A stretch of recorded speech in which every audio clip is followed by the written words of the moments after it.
The I wind found swept something across you the need to plains like see. a restless spirit, Show me. dragging with it the scent of dry earth and memory.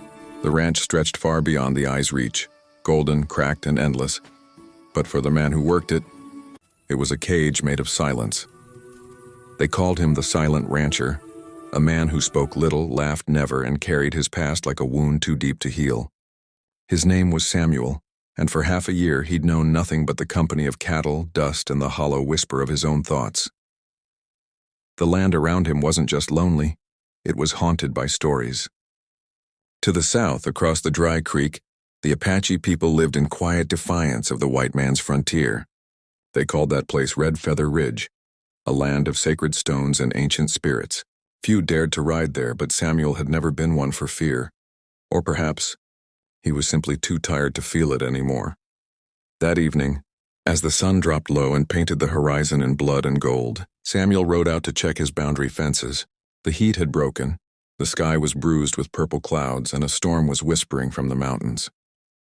That's when he saw her, tall, fierce, and radiant beneath the dying light. She stood beside a wounded horse near the ridge, a proud Apache woman with a braided mane of black hair that caught the wind like silk. Her presence was commanding, almost mythic, as if she'd stepped out of an ancient song. She was known among her people as Ayana, the Giant Sister, not for size alone, but for her strength, spirit, and the way she guarded her tribe as a mother guards her child. Samuel approached slowly, his boots crunching over dry grass. "Your horse's leg," he said, breaking his long silence. "It's hurt bad."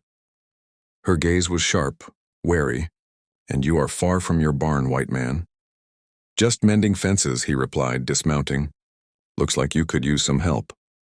Ayana studied him, her dark eyes steady as a mountain shadow. "Help," she repeated softly, almost as if tasting the word. Then she sighed, a trace of weariness slipping through her strength.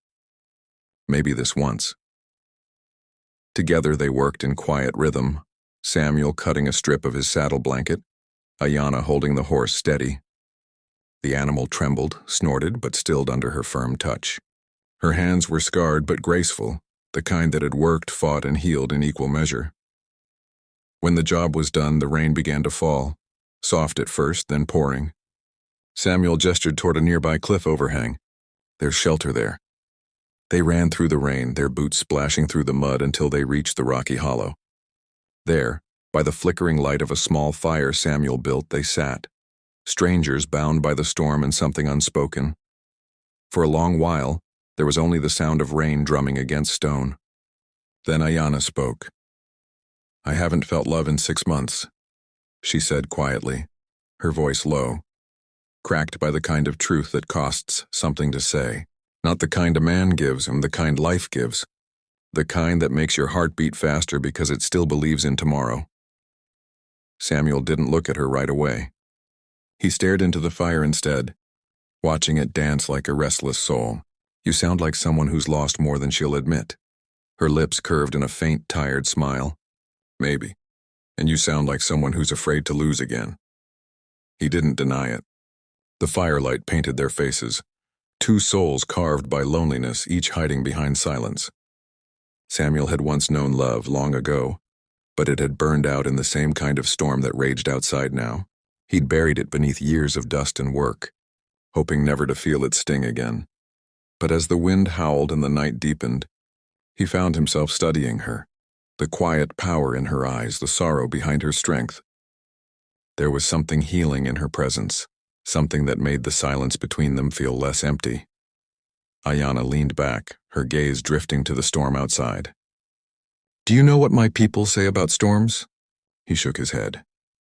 "They say the sky cries to remind the earth it's still alive. Even the land needs to be reminded sometimes." She turned her face toward him. "Maybe people do too." Samuel's heart thudded once hard. He had no words to answer her.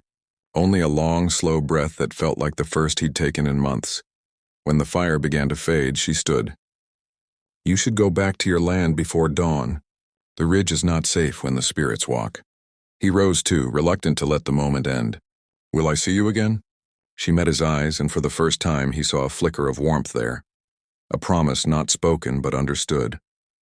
"Maybe," she said, and with that she disappeared into the curtain of rain. Samuel stood there long after she was gone, the fire dying at his feet. For the first time in half a year, the ranch didn't feel so empty. The storm had passed, but something inside him had begun to stir again. Something fragile, but alive. As dawn broke over the horizon, painting the plains in pale gold, Samuel whispered to himself, maybe tomorrow. And far in the distance, a faint silhouette watched from the ridge, the wind carrying a quiet voice that said, maybe. Days turned into weeks, and Samuel couldn't shake the image of Ayanna standing in the rain, her words echoing in his heart. Each sunrise felt different now, like the land itself was waiting. One morning he found a feather tied to his fence post, crimson and black, Apache colors and a silent message. He followed it to the ridge where Ayanna waited beside a roaring creek swollen from the storms.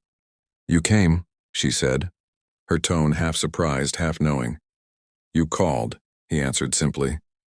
They spoke of their worlds, hers, bound by duty and ancient ways, his caged by loss and silence. She taught him how her people listened to the wind, how every gust carried a story.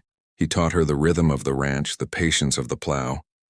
Slowly, they found peace in each other's strength. But peace was fragile. Riders came from the south, bounty men who hunted Apaches for gold.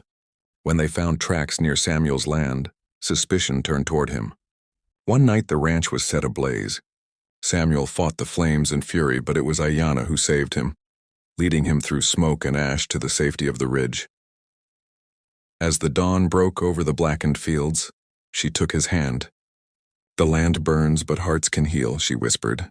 He looked into her eyes, realizing she was the storm that had brought his world back to life. And from that moment, neither the ridge nor the ranch stood alone again.